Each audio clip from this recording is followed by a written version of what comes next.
After nearly 100 years on the air, WZON Radio is signing off for the final time tonight.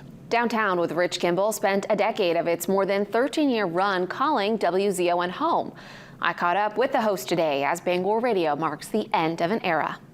Z62 WZON, it's Ed on the last day. We've got all of our Hall of Fame of former producers and co-hosts going to be here. All the stars are coming out for the last day of two Bangor-based radio stations. The WZON Corporation announced earlier in December that after 41 years of Stephen King's ownership, WZON, WKIT, and WZLO would sign off at the end of the year.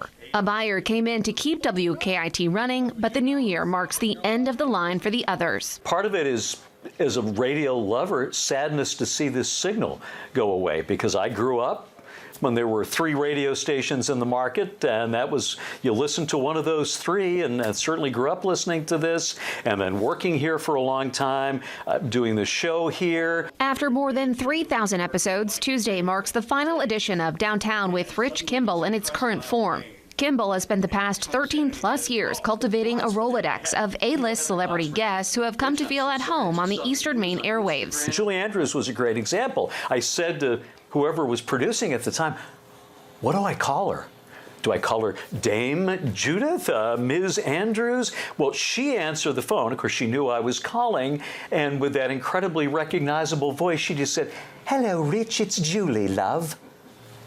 Hello. While Kimball says it's a bittersweet moment, he's ready to take a step back. Tomorrow brings a little sleep. I hope to do some of that and catch up. Got to get used to having afternoons off. That's going to be a new experience for me. My son has never known a time. He's almost 11. He's never known a time when Dad was home in the afternoon, so I'm looking forward to that. Whatever the future may bring, he takes pride in knowing he was able to contribute to the history of a place he grew up listening to. I just hope they remember that we brought something different to the market, guests that you probably shouldn't expect to hear in Bangor, Maine, that we gave people some smart, fun, challenging conversation, and that it was a nice diversion from the rest of life for a couple of hours a day. Now, this won't be the last you hear of Kimball. He plans to launch Downtown in podcast format sometime in mid to late January.